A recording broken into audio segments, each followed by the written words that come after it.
Calaroga Shark Media.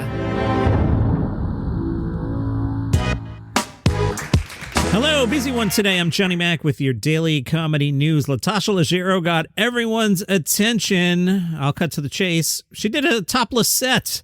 She was at the Improv. Bert Kreischer was up. Bert takes his shirt off during his sets. The audience loved it. So Natasha gets up and says, "If the boys can do it, why can't the girls?" And she joked, "I've also been thinking about trying to bang my opener."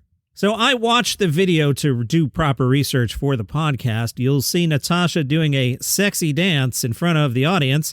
They have no idea what's about to happen. She takes off her jacket, then strips down to her overalls and then her shirt, and then completely exposes her top parts. One guy in the audience screams, "Holy S-word!"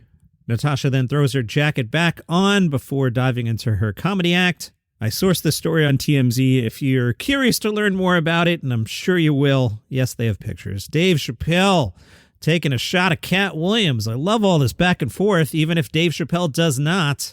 Dave was at the Improv on the 19th. I'm going to share with you what Dave said. He uses a lot of N-words, and rather than me say N-word 50 times, I'm going to sub in the word fellas, okay? Dave said, "What part of the game is this?" He ethered fellas. He didn't say anything about any of these white boys. None of these white boys function like that. Katt is one of the best painters in the game, so why are you drawing ugly pictures of us? Stop. Hurt people, but I'm a hurt person that never hurt people, and he does it all the time.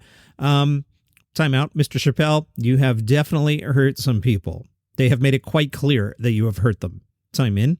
Chappelle jumps into a Katt Williams impression and says, "F this one, F that one, F this one," and then adds, "But fellas, I didn't hear anything that you did wrong. Katt didn't do nothing wrong.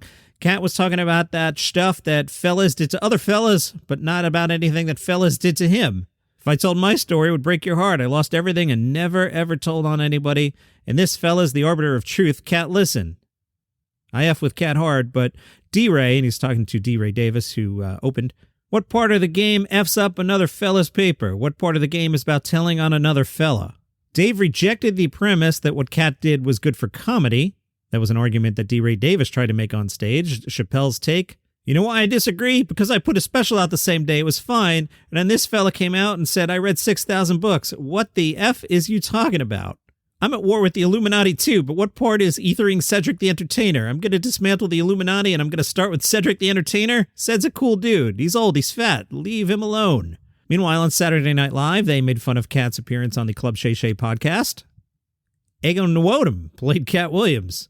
Ego, as Katt says, "3 things are true about me. I'm 5'3", I've never told a lie, and I'm 6'3". Look, Hollywood made Kevin Hart. Everyone knows Kevin Hart was made in the same factory where they make Teddy Grahams. The Katt Williams character insists he wrote Obama's slogan, "Yes, we can." Before me, he was saying, probably, I think we might. Meanwhile, Katt Williams has revealed that he's working on a posthumous Tupac album with Cardi B. Katt says there will be 8 artists contributing to the project, and they'll only be the best of the best. No more details about that. All right, new topic. We're waiting to hear what The Daily Show's going to do. Here's the rumor. Nothing. According to 3 people familiar with the thinkings inside Comedy Central, they're just going to keep doing guest hosts. They're going to rely on a team of correspondents to lead each night. Chris McCarthy, who's the Paramount Global President, is said to have informed talent representatives of the network's decision. According to people familiar with the talks, Chris McCarthy is saying The Daily Show will rely more heavily on a newsroom concept with a group of correspondents leading the program. Executives may keep an eye out for possible solo hosts in months to come, but don't feel ready to choose one at this time. Dudes, you've had a year and change. There's an election coming in November. What are you doing? This is a terrible plan. So I'm keeping an eye on the bookings on Taylor Tomlinson's new show. Tonight, Atsuko Akatsuka, Josh Johnson, and Doug Benson. That's pretty good. Tomorrow, Guy Branum and Lisa Gilroy. Thursday, Natasha Leggero and Moshe Kasher. Also actor John Daly. And then Friday's a repeat. That was quick. Kevin James, Irregardless, is out today. That's on Amazon Prime. Kevin James, Irregardless, takes on parenting, marriage, and getting older. I had shared a clip from the trailer a while back. It seemed like it was okay. Also out today on Netflix, Jackie Novak's Get on Your Knees. I noticed she's the guest on Mark Maron. I haven't heard it yet. In the hour, Jackie Novak discusses activities you might do while on your knees. Think about it. Nate Bargatze played the Prudential Center in Newark over the weekend. Jimmy Fallon showed up to do some material. Spies say the new material included a bit about his parents and his overprotective Irish upbringing. Meanwhile, at SketchFest, Eric Idle did his first show in 7 years. 2.5 hours, a mix of greatest hits and new songs the audience hadn't heard before. He talked about a musical he wants to write called Death the Musical. It follows a writer who's diagnosed with pancreatic cancer. A few years after writing it, Idle got his own cancer diagnosis. It was pancreatic cancer. Luckily, he beat it. I didn't know that. Wow, that's a hard one to beat. Good for you. He shared that he has survived the 4 C's: COVID, cancer, crucifixion, and Cleese. Idle brought out Jeff B. Davis. They did a few songs from Death the Musical. The rest of the show was a combination of sketches, songs, and clips summarizing a lot of Idle's career, a lot of Python.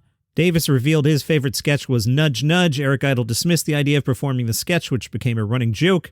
Finally, Idle did the sketch. There was a big tribute to the Ruddles. That's the Beatles parody. I'm a huge fan of that. And the show ended with the signature song, Always Look on the Bright Side of Life. 2.5 hours, not bad. Today at SketchFest, 7:30, 2 shows. Ask a Magician, but the one I would have us go to is Kids in the Hall Unplugged. Come see your 5 favorite kids in the hall on a night of singing, storytelling, and simple scenes. And that is your comedy news for today. If you enjoy the program, you can go to buymeacoffee.com/dailycomedynews. There is some money in the tip jar. I'll do something with it. Probably get a smoothie. Or if you're on the Fountain app, you can throw some sats my way. Meet you back here tomorrow.